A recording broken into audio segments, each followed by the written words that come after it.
Hi, Roby. Hey, Bob. Hey, how we doing there? Pretty good. How are you? Okay. Got How'd some. your team do yesterday? Well, the Giants actually won. The Giants show a little bit of hope as long as they play Washington, they can win. They beat Washington twice. But the comedy is on tonight. New England is not very good now, and they play the Jets, so this might be the Jets' chance to win a ball game.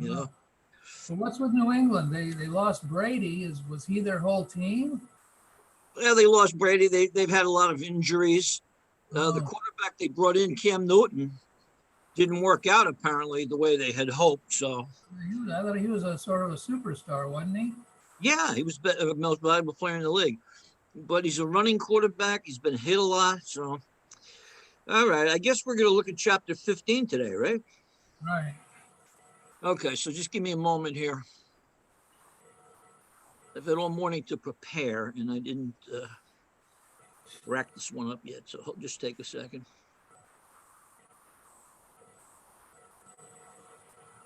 But I do know that.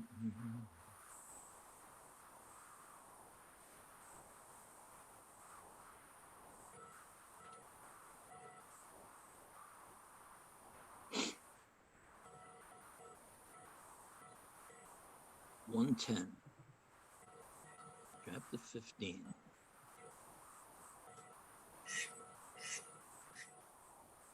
I want to roll through this real quick. I just want to see something. Okay. All right.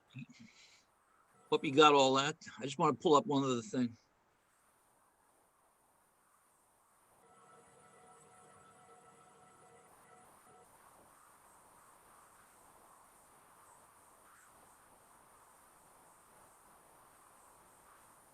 And one more.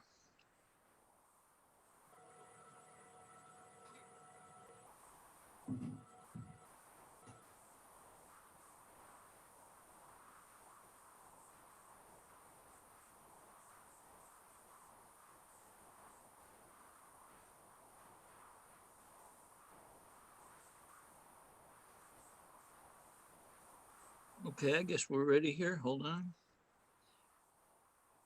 Click on this. We go to share this screen.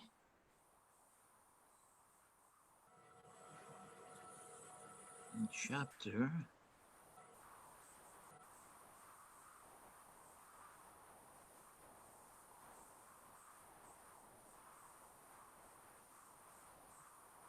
It. Yes. See it now. Yep. All right, chapter 15. We'll probably go back into 14 for something I'd like to review here.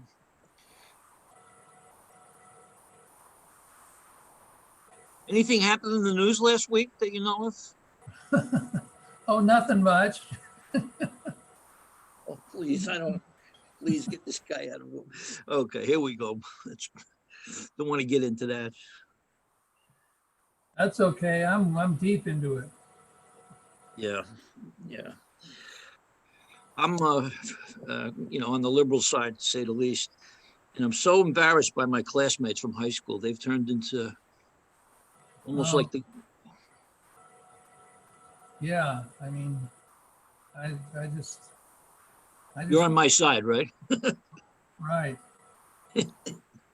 I'll probably have to trim this out of the video, violating some standards here. Okay, here we go. All right, let's see what we got here. Chapter 15, again, this is going to be repetitive. A lot of this is going back to earlier in the chapter. I also contacted Natalie and Riley. So where have you guys been? It's just me and Roby. So anyway, single step, multi-step income statement. Multi-step means you have some subtotals of the expenses, maybe selling it. Oh, there's Natalie. Hey, were your ears burning just now, Natalie? Sorry, what? Were your ears just burning? No. Because we were just talking about you. Oh. Okay. Is Millie there? Yeah, she's here. We'll get this over with quickly, Roby, okay? Okay. Roby likes Millie.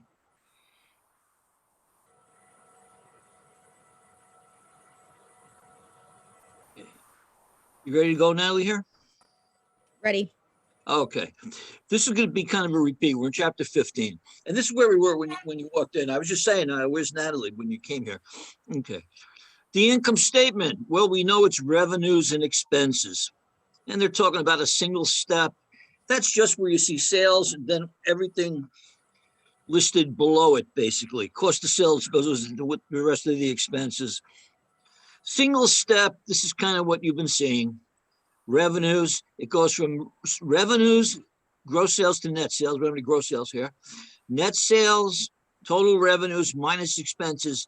And notice cost of goods sold is there as a single expense. And it is.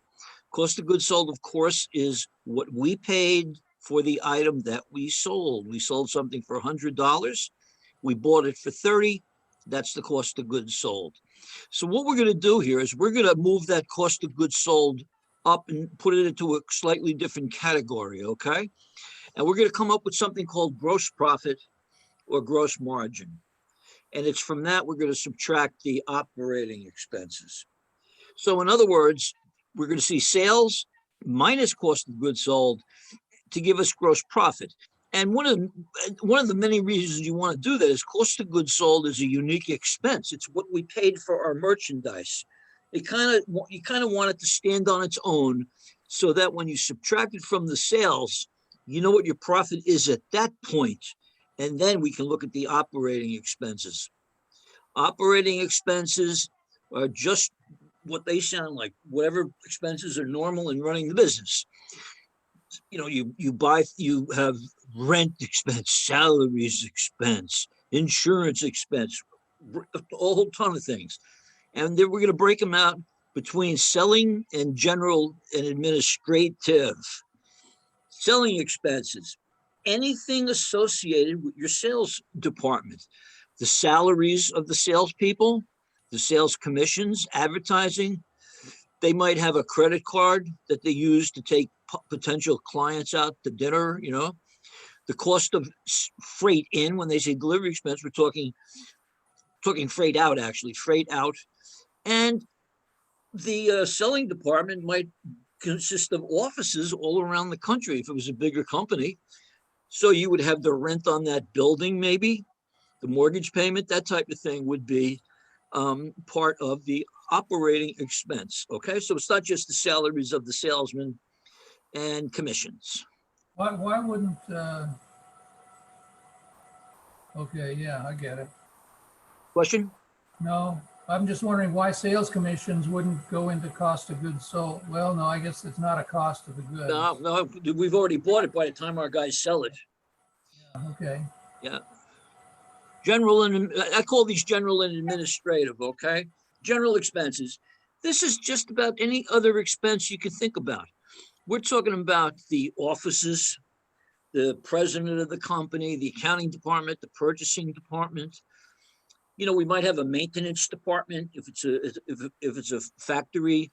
If it's a store, we might have security guards around the place. All of that is operating expenses that are in the category general and administrative, okay? So it's really not too much different than what we were doing earlier. So let's take a look at this. Here is our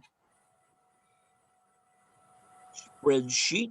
Okay, so this looks like this is the partial spreadsheet, and it's strictly the bottom part. Remember, I always told you draw a line above the first sales line. So everything below that is your income statement. So look at how this has changed here. Sales minus sales returns to net sales. That's not new. Okay, so we have net sales, and now we're going to subtract what? The cost of goods sold. We're going to subtract the cost of goods sold.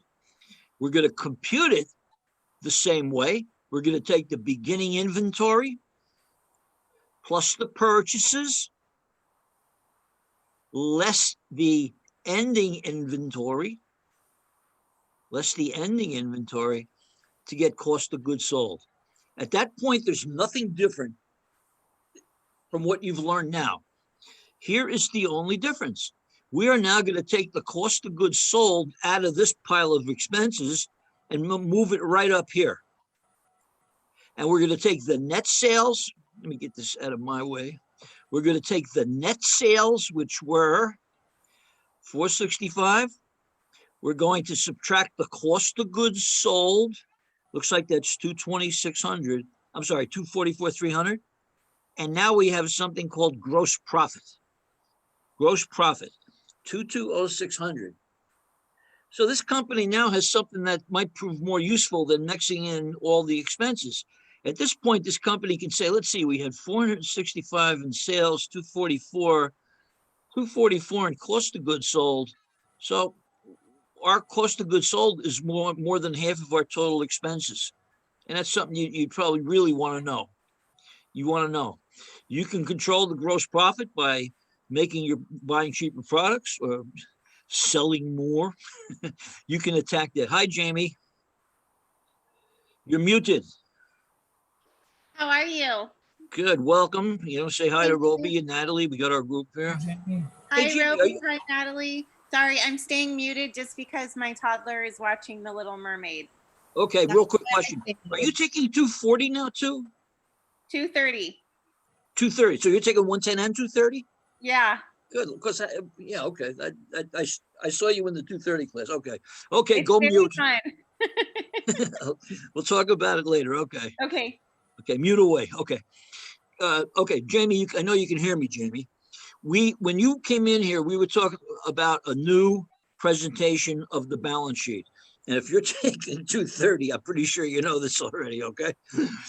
We're talking about coming up with the cost of goods sold. In 110, you guys haven't seen that, right? So what we're saying here is we got our gross sales and we get our net sales. And we're going to do exactly the same thing we've been doing in 110.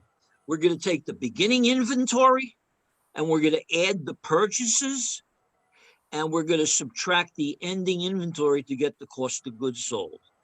Beginning inventory plus your net purchases gives you what's available. That's the most you could have possibly sold, right? And we take a physical inventory, subtract it out. There's our cost of goods sold. So that's the same that you've been doing at 230 and what we've been doing in this class as well. The only difference now is when we come up with the cost of goods sold, we're not going to put the cost of goods sold expense down with everything else. We're going to separate it because we want to see something called gross profit, gross margin. And I was just saying before Jamie joined us, in this case here, management has some information that would otherwise be hidden if you put all this stuff together. Okay, let's look at cost of goods sold. What are we paying for our products? Well, we sold $465,000 worth of dresses, and we paid $244,000 for them. So I was just saying, this company cost of goods sold is more than half of its expenses. So that's a big chunk and something they might want to attack in different ways. Gross profit, all it is net sales minus cost of goods sold, okay? Gross profit. So, and this is a pretty nice presentation, by the way they got this thing set up, huh? So here we go. Now we're going to subtract our operating expenses. And we just learned that we have selling expenses and what this book calls general expenses, general and administrative. So here's what we do. Here, they're not breaking them out. They're not breaking them out. They are listing all of the expenses here as operating expenses. So wages, we can't tell what that is. That could be selling or admin. Advertising is selling. Bank credit card expense, we called it, they said it was selling earlier because only a salesman get a credit card. But our total operating expenses give us our net income from operation. And this is, you've heard this, maybe you guys heard this before. The mnemonic that I like on this is some clowns get silly at night. Have I used that expression before? Some clowns get silly at night. It's a way to remember this. Some sales, clown, cost of goods sold, get gross profit, silly at night, selling, admin, net income. You may like that kind of stuff. Others, it doesn't really help them. When I took the CPA exam so long ago, they filled us with these kinds of mnemonics. And to this day, I can remember the what do you call them, mnemonics, without quite remembering what they stood for. But at the time, they were so important to me. Okay, so this is our new look. Same thing we did before, except now we're coming up with this thing called gross profit. Wow, how did we jump to a statement of equity from there, huh? It doesn't, seems incongruous. Okay, the statement of equity. We've been over this many times. Beginning equity, right? Plus income, less. In this class, we have drawings, less drawings to get the ending. Sources we need the worksheet. My goodness, we've been over this enough, huh, guys? Statement of equity. You take the beginning and you add the net income and you subtract any drawings, okay? So on this one, my mnemonic is bide. Do you ever bide your time, Roby? Oh, yeah. You bide your time, right? Yep. You got to bide your time. You start with a beginning, I for investment and income, less drawing equals ending. Mnemonics, huh? Mnemonics. That's how you learn the Great Lakes, right, Roby? Well, I have not used mnemonics that often, but I don't know. I just remember them one way or the other. Well, I can't remember them without Holmes. You got to go Holmes. You're on Ontario Superior area. What the hell the last one is, Superior. Okay. Classified balance sheet. Again, I don't think this is anything new. All you're doing with the classified balance sheet is breaking out current assets in one clear number off to the right. And this is a good presentation, but it's not the only one, you know. And you do the same with the liabilities, current liabilities. So we have assets equal total liabilities plus equity. Any questions on that, Natalie? So far, so good, huh? We're going to have the babies appear in a little while, okay? We'll take a break. We got 2 babies. 3 if you count this guy. Current assets, my goodness, we know what a current asset is. Something we're going to chew up in a year, right? An asset, we're going to get that benefit in a year. Inventory, when you buy inventory, you certainly hope to sell it within a year. Cash, nothing more liquid than cash. Anything that we can turn into cash, liquidity, 1 year. Property, plant, equipment, not so liquid. These are called fixed assets, long-term assets, fixed assets. It can be land, building, equipment, cars, forklifts, all kinds of things. Assets with longer lives are listed first. I didn't know that. Assets with longer useful lives are listed first. I really never knew that. I'm not sure that's even right. I mean, normally you just go machinery. Well, I guess you do within each category. Current liabilities. We know what these are. Bills are going to be paid within a year. Accounts payable. That's what you owe to your suppliers, your normal providers of services, like the electric company, the people you buy your garments from, where you buy your supplies. Notes payable is a borrowing arrangement that includes an interest part that you have to pay. And in the event your company goes south, people who hold the note will get paid in a bankruptcy before accounts payable. And we didn't do this too much where I work, but we did do it once in a while. We'd have a customer who would be late paying us, and we'd be chasing him down for 60 days. And he would say to us, look, if you trust me, give me a year more and put it in and I'll sign a note for you, and I'll pay you monthly interest until I pay you back. Well, that usually worked because the people were honest. But if the guy did go bankrupt, by having it in the form of a notes payable instead of accounts payable, we had a little better chance of getting paid. Long-term liabilities, mortgages, huh? Mortgages. 30-year notes, owner's equity, different kinds. I really feel like we're going back to the first chapter again, huh? Sole proprietorship, personal risk. You can set it up pretty easy, but you know that little flower stand that you started, Natalie? You put like $1,000 to start that business. That business has gone so bad, that business now owes $1 million. That means you personally are responsible for that million. Same thing with a partnership. Same thing with a partnership. Partnerships you typically see with intellectual services like architecture, legal, law firms, CPA firms. And I really think the reason they like to call themselves a partnership is they're demonstrating to the world that they're not afraid of getting sued personally, that they're confident that they provide a good, honest service. But you can limit your liability with a corporate in a partnership in other ways, and that's way over our heads, at my head too at this point, with a limited liability corp or an S corp or something. Standard financial ratios. Standard financial ratios. Did you do your first FSA, Jamie? Or you're in Laura's class, right? No, Professor Terry. Oh, she doesn't give out the FSA. Okay, never mind then. It got moved, my point. Financial analyses used by management and creditors. There's a million of them, huh? Let's look at three. Working capital, current ratio, quick ratio. Working capital, current assets minus current liabilities. Okay. So this company, Sunflower Cycle, has assets, current assets, 127.9, and they owe 34.8. Current. The difference between the two is working capital. Another way to talk about working capital is it's the amount of money you have left over if you chose to pay all of your current liabilities, okay?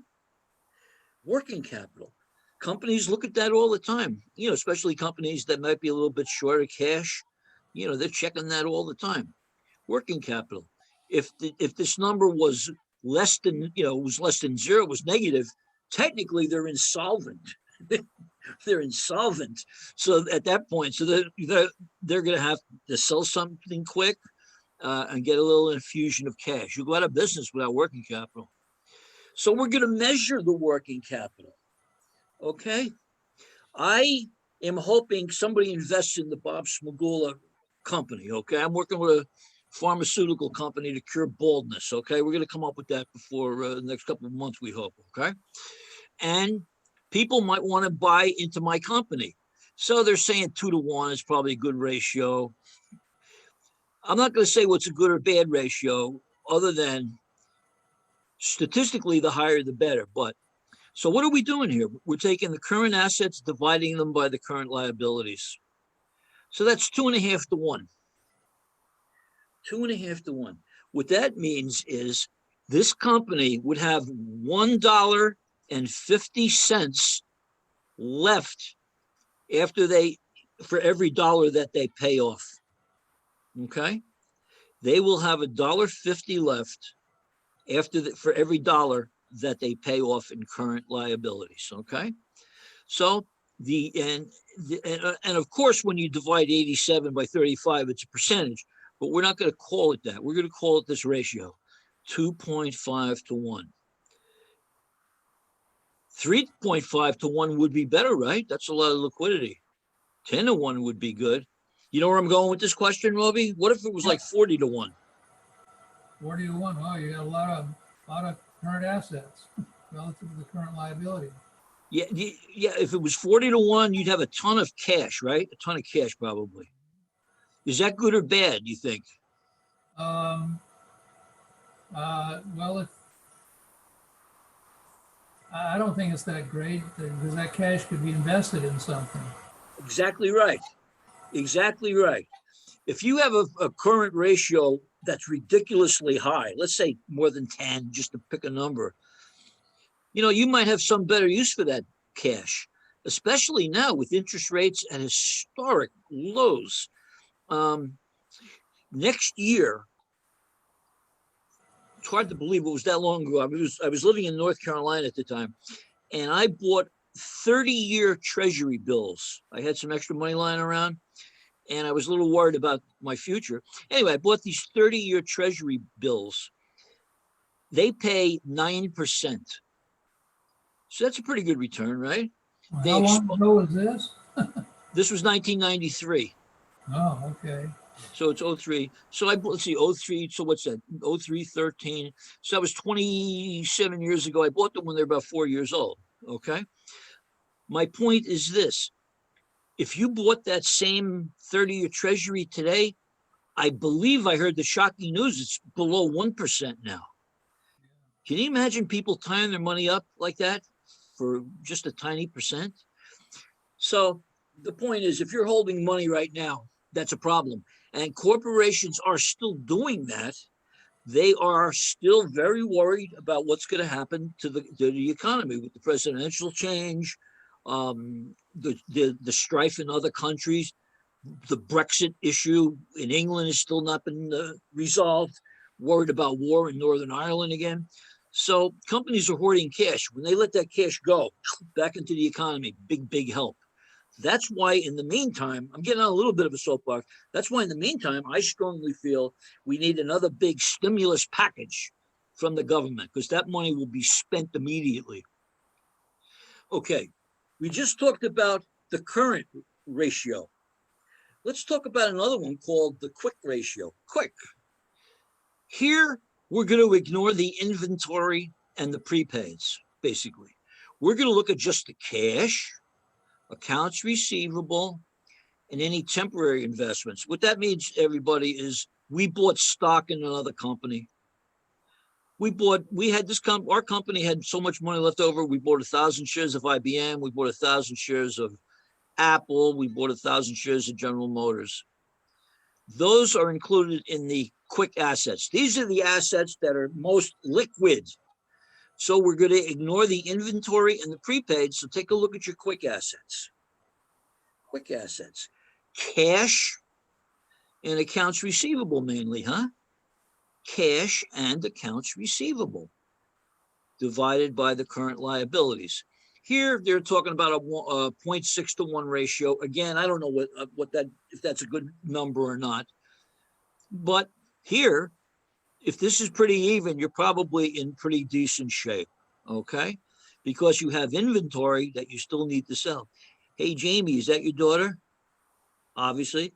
Hey, what's her name? Sage. Okay, we'll get Natalie's daughter up here in a second. We're taking a 30-second break, class. What's your name again? Sage. Sage? Uh-huh. Oh, Sage, how you doing? Hey, how old is Sage, real quick? 3. 3? All right, you ready for something, Sage? Watch this. You're gonna love this. Ready? Da da da da. Da da da da. Da da da da. No, Sage is saying this guy's an idiot. This guy's a teacher. Okay, we shall continue. And you'll get to meet another guy in a minute here, another young lady. Here we go. Okay, quick ratio. Here's one we got to think about a little bit, huh? Return on owner's equity, huh? Well, the company has a certain value on paper. We're going to take our income and divide that by the average equity. And the average equity is simply whatever the total stockholders' equity was at the beginning of the year, added to the average, to the number at the end of the year and dividing by 2. That's all it is. So what do we have here? We have a company that had $100,400 in income. The equity, I'm assuming it went up. It went from 407 to 413. When you average them out, you get 460,400. 100 divided by the 460. This is called return on equity. Return on equity. This means that for every dollar that our company is worth, we generated 22 cents, almost 22 cents. So I think a 22% return is pretty darn good in these in these days of lower interest rates, huh? So this guy, whoever started this business, he was wise to start this business because he seems to be earning 20% of what the company is worth right now. Okay. Any questions on that one, Natalie? It's net income divided by the beginning and ending equity divided by 2. That's all it is. Now here's one. Now Jamie just left us for a second, but here's one that Jamie would have had to do on what's called the FSA. My 230 class has to do this by next week. You're beating the 230 class. How about that, huh? Okay. Accounts receivable turnover. What an important statistic. It measures the time required to collect cash from credit customers, not cash customers. There is no credit problem with cash customers. So if you ever get a problem to do with this and they indicate that some of the sales were cash, you have to subtract the sales out. We only want credit sales. So indicates the turnover, indicates the number of times accounts receivable turned over or were collected, huh? That's kind of difficult jargon, I think. The turnover represents the number of times you collected the average cash that was due to you, the average accounts receivable, okay? But if you go into a business with your boss and the boss's background is not the numbers, the boss's background could be engineering or production or, sales. And he'll say to you, well, how do we do with our cash collections? And you say, hey, boss, terrific. We had a 9.6 turnover this year. And the boss is probably going to say to you, so what? What does that mean? And you don't want to get into a conversation where you're going to say, oh, well, it's the number of times we sold the average inventory. What we're going to do is this. I hope I see it. Oh, thank God. Here's the way we're going to talk about it. There are 365 days in a year. You divide that by the turnover, and that's 38 days. This company collects cash from its customers on average in 38 days. It's as simple as that. What do you think, Roby? That's pretty good. Yeah, 38 days would be wonderful. I've never seen a place that was below 45, to be honest with you. I'm just going on slightly more off a tangent again, but it has to do with the subject. If a company is issuing credit and all their customers are paying within 20 days, that's great. But it also indicates a possible problem. You have any idea where I'm going with this, Roby? If everybody is paying you that quickly, it might be not so much that they're good payers, but that you're unwilling to sell to people who could be a problem.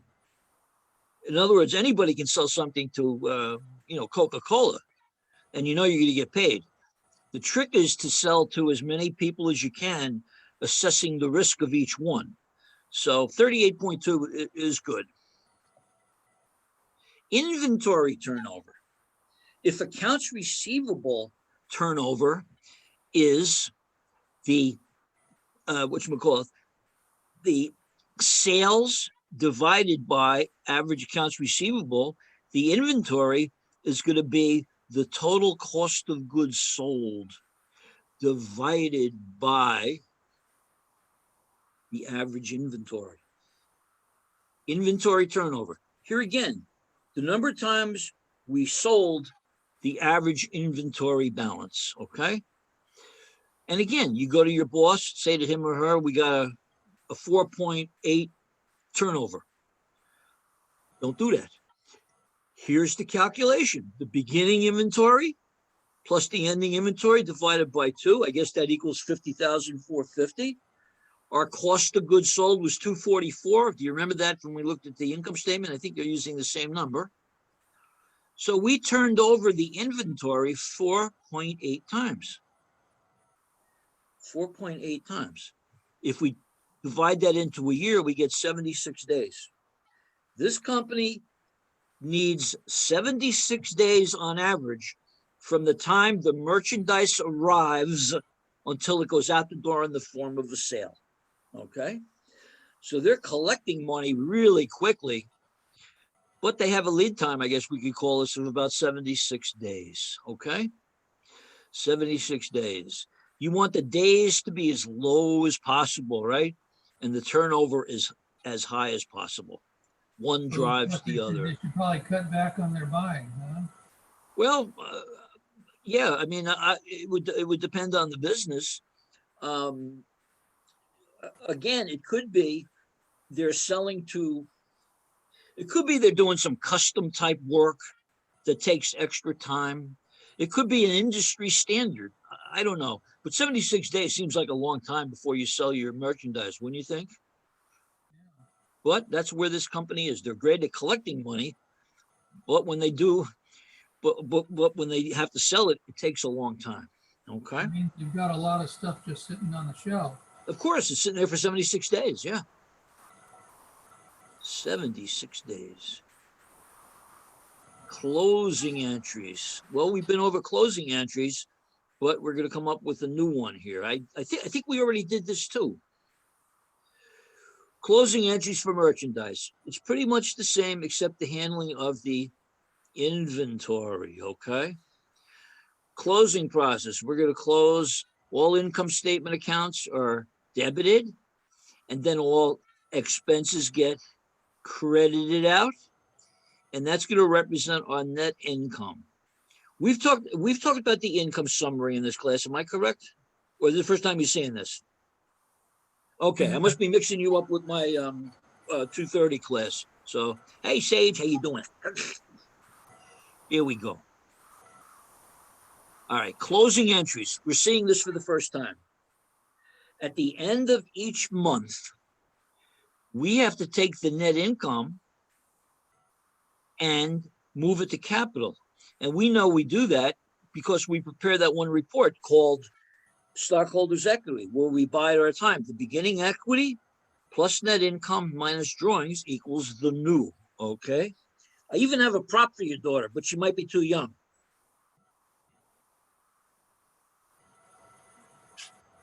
That's from a meeting with my grandnephew back in New Jersey. He's an idiot. Okay, I get back to this. We have to close sales and expenses. So here we go. Look at all your sales accounts here.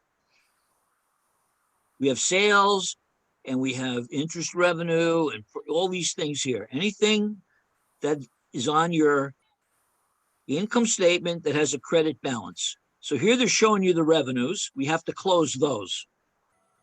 So what we've done here is we've debited all of these accounts that have a normal credit balance, right? And we're adding them up.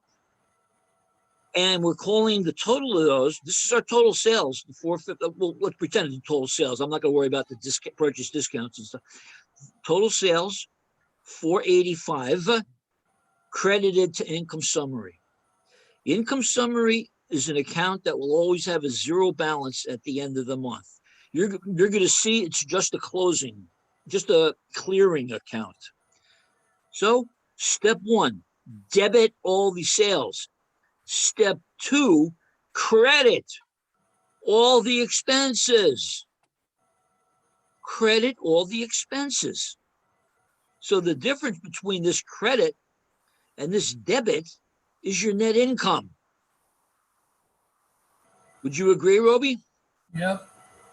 See what we're saying, Natalie? These are your sales. These are your expenses.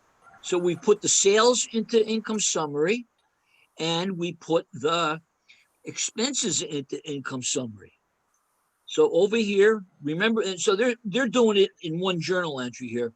So they took the 453, 485, whatever that is, subtracted it out, and they end up clearing out the income summary, which now has a credit balance, and now we credit capital. Credit capital. Closing entries are a little tricky when you first see them. You've not seen it before. But as long as you remember 4 steps, I think they teach this much better in 230. You agree, Jamie? At 230, they give you a much better look at it than this, I think. Yeah, there are a lot of good graphics that make it. Yeah. This is lacking here. Okay, but we'll work with it now, and I can always call that up if you like. There's 4 steps. 1, zero out the sales accounts with the debit. Step 2, zero out all of the expenses with a credit. Step 3, zero out the income summary, which now has the net income in it. Clear that out to capital. Oh, here's Millie. How you doing, Millie? Clear it out to capital. Clear it out to capital. Step 4, close drawing directly to capital. Drawing directly to capital, huh? Is Millie ready for our weekly act here, real quick? Millie's seen this a few times. Hi, Millie. Ready? Here we go. Da da da da. Da da da da da da da. Da da da da da. Come on, I'm working hard for you guys. Oh, Millie's a veteran. Sage is going, this guy, Jesus. Okay. Closing. Yeah, try to practice these, okay? The 4 steps. Close income, close expenses, close income summary, close drawing. Huh? Is there a mnemonic for that? I can think of one, I guess. Close sales, close expenses. Okay. Once you've done that, you have now removed all of this from your trial balance. This is all gone. You no longer have this on your trial balance. By definition, you zeroed it out. So now we have to prepare what's called a post-closing trial balance, which again serves only one purpose, to show that debits equal credits. But look at what this looks like. You notice it ends at capital, right?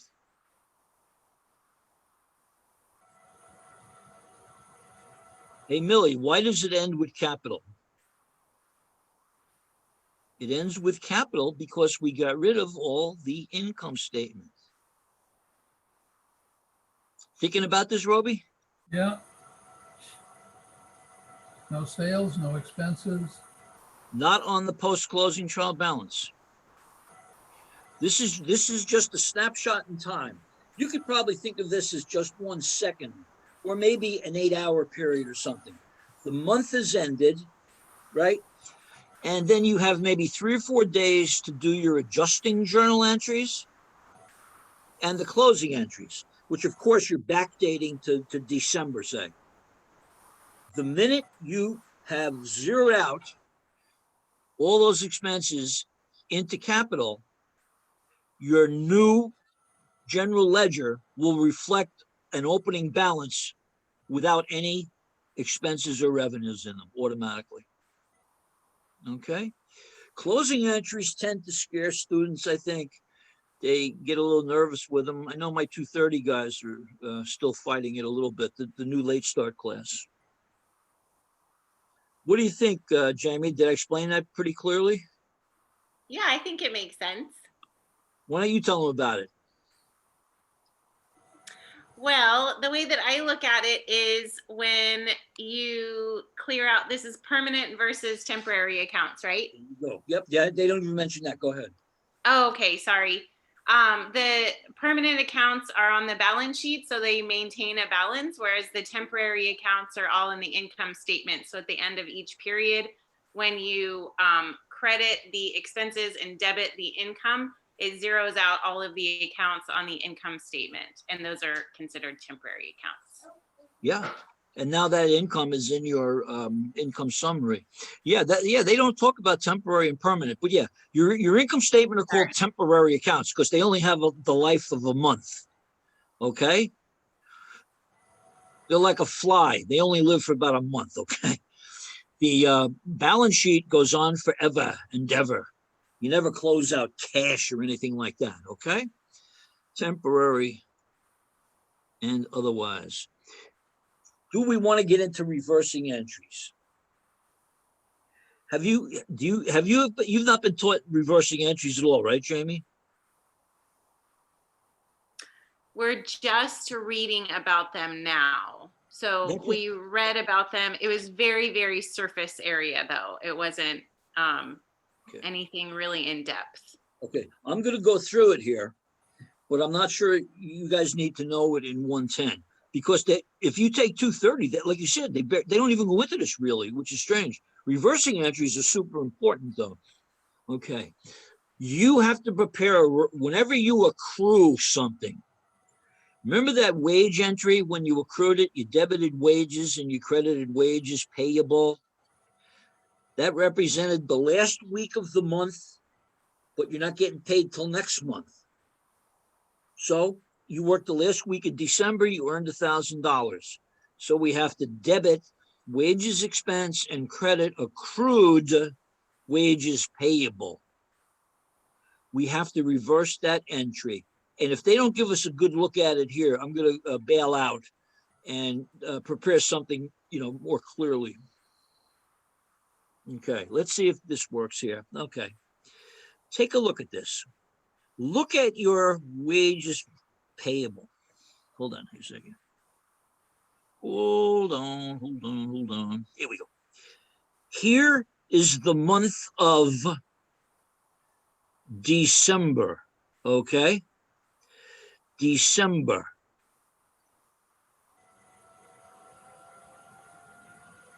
I want to make sure I handle this correctly. Okay. Here is your adjusting entry in December. You debit wages expense and you credit wages payable. Okay. So that's your journal entry that month. So at that point, you're showing the correct 700 in December, right? We know that. But look at this month now. When you reverse it, you're starting off with a minus 700. And that ain't right. But what's going to happen is when you run the payroll, say on the 10th of the month, that payroll is going to be the total for January minus the 700 you already accrued. And I can tell from the looks on your face, you don't know what I'm talking about. Reversing entries. Hold on here. I'm not giving up on this. Well, here's the reversing entry. Obviously, last month we debited wages expense. We credited wages payable. Okay, we're not done though. We're not quite done. I don't much care for this book, to be honest with you. We used to have, I probably bored you with this already. My nephew, my late brother's son, David, he's a big shot with Pearson Publishing in Florida now. And that's who we're using. And their books seem pretty good. But all the other teachers hated Pearson for some reason. And they chose this book. I think this book is good in some ways, not so good in others. So please hang in there with me because I do want to show you something.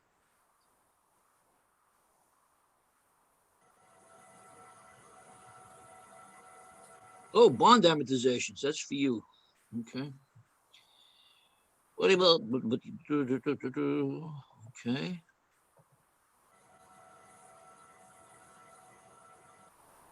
Where did this thing go?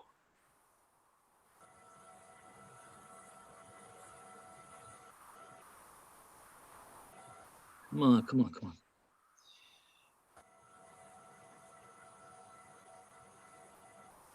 Okay, do you all see a blank Excel sheet there? Yes. Yeah. Let me just real quickly take you through a reversing entry, okay? Let me just build a T account. This will not take long. T account. Let's make it fat. I like a fat T account. Okay.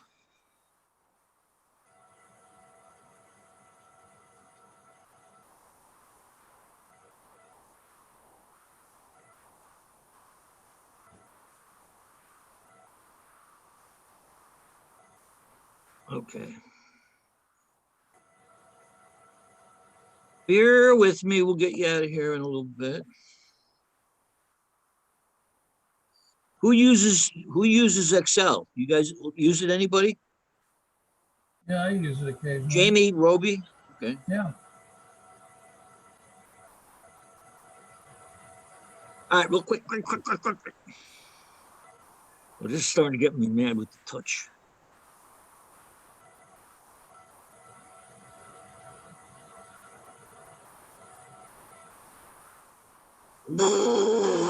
Bear with me. For heaven's sake, all I want to do is draw a darn line. Line. There's a line. That's a line. That's a line.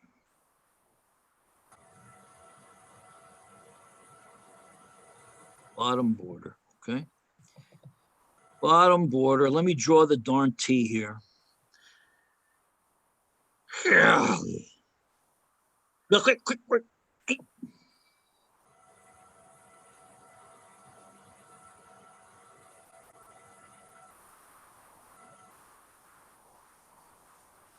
All I want to do is put a line there. Please, if there's a God in heaven, let me do this, okay? Okay. All right, finally, we have a T account. Let's make the first one wages expense.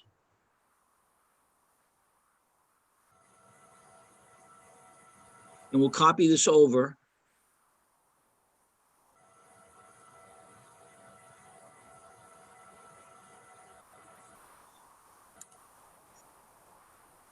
You know what the problem is? I'm sitting at my lazy chair here and I'm not using the cursor, but holy cow.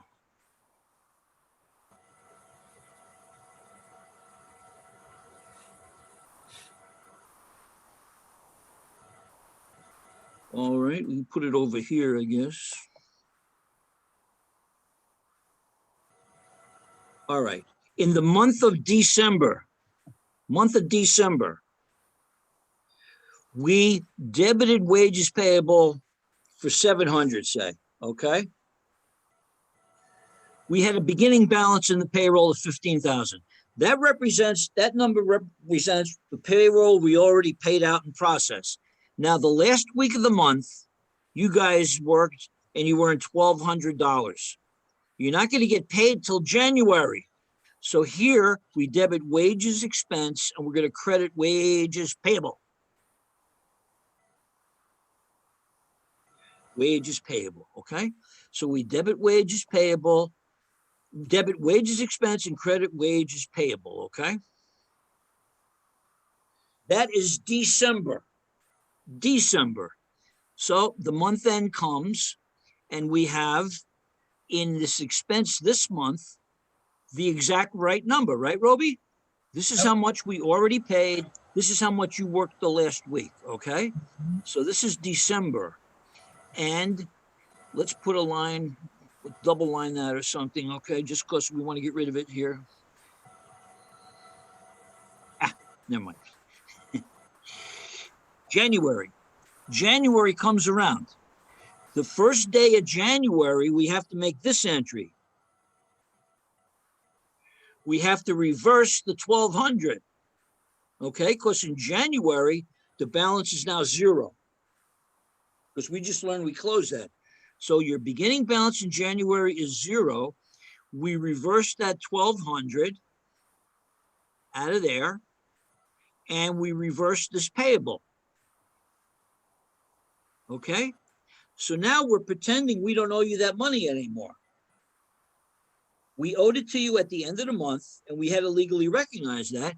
Now we reverse this. Now the January payroll comes in, and it was $50,000. It was 50,000. 50,000. We do that. So we're going to debit 50,000 for the January payroll. And we're going to credit wages payable for 50. That's a reversing entry. Look at what we just did. We accrued 1,200 the last month, the last week of the month. We add that to the earlier stuff. So our total payroll for that month is 16,200. That 16,200 matches with the hours that were worked in December. Okay? And that's how much we owed at the end of the month, 1,200. We agree, Jamie? By reversing this, we get rid of that down to 0. And now the payroll comes in for 50,000. This number now is 50,000, which is the right number. And this number is 50,000, which is the right number, because we got rid of these. I wanted to take you through it briefly, only because these are kind of important. And I've talked about this with Cornelia and some of the other teachers, and they tend not to go over this. In fact, your 230 textbook, Jamie, I don't even think goes into this really at all, to be honest with you.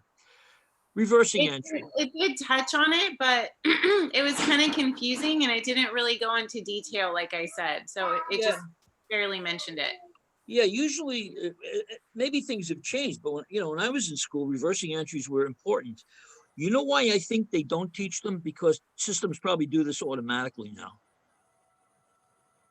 You know what I mean, Roby? When you enter and when you debit wage expense and credit wages payable, when you set your system up, you click the default that identified wages payable as an accrual account. And your system recognizes that and automatically reversed it. So I think that's where we're going with this. Okay. Reversing entries. Reversing entries. You got, let's see what time we got here. What time is it? 12:56? Okay. All right. I had some other stuff planned, but we can do that in our next session. What do you think, Roby? Any questions? Yeah, and so then in January, when you pay your $50,000 in wages, plus $1,200, what you would debit cash, 51,200. Credit cash, you're paying it, yeah. Yeah. Okay. Yeah. There should be, I really should do this.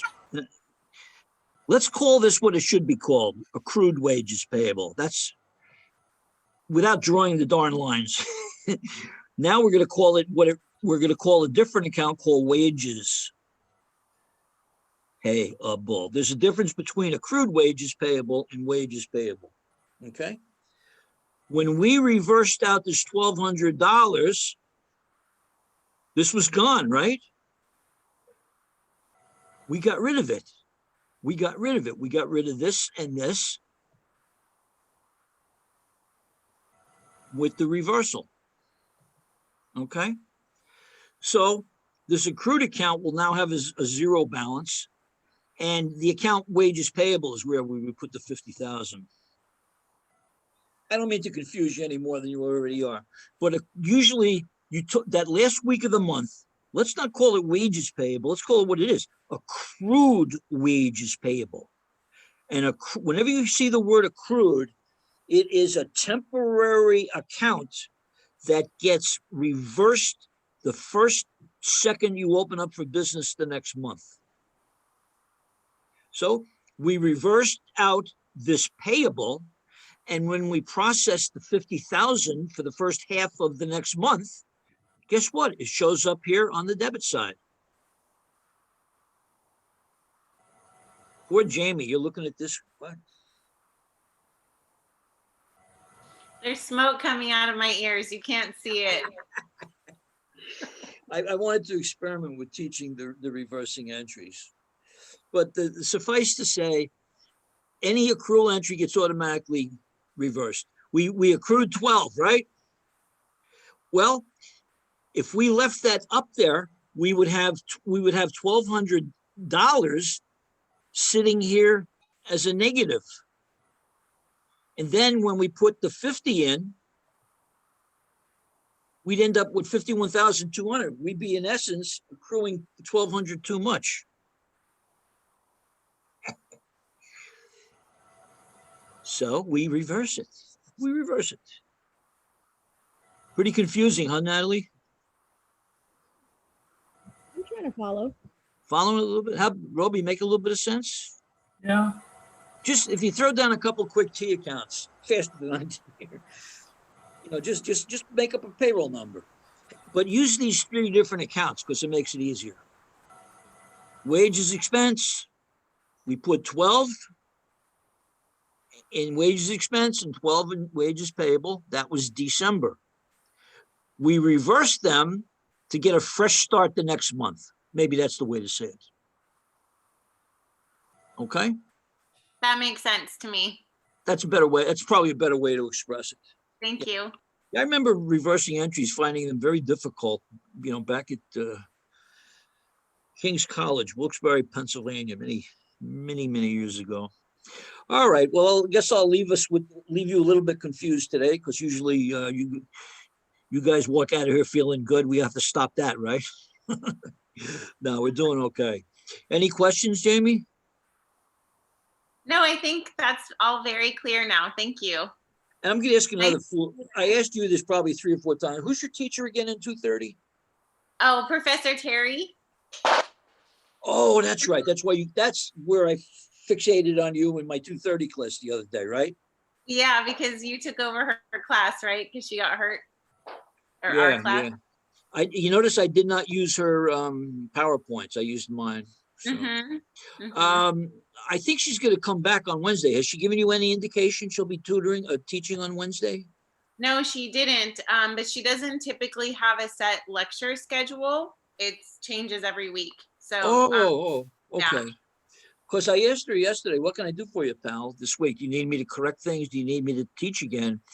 And she thanked me and said she'd get back to me. And I just haven't heard from her. That's all. Okay. Yeah, I did talk with her because I'm supposed to meet with her to go over my last exam this week. And she said she's feeling a little better, but I don't know. Good. Yeah. Did I tell you, Roby and Natalie, that Carolyn Terry, one of our accounting teachers, she's been here forever. She broke her shoulder horse riding. She's an equestrian and fell off a horse and just underwent surgery for it. So, okay. Well, it looks like I have a lot of trimming to do on this video before I send it out, huh? okay, thanks a lot. Hey, you guys take care. I'll get rid of the fat on this thing the best I can, okay? Okay, Hey, you take care, guys. Thanks, Bob. Bye-bye. Give you the friendly raccoon salute. Woo, woo. Okay, bye-bye.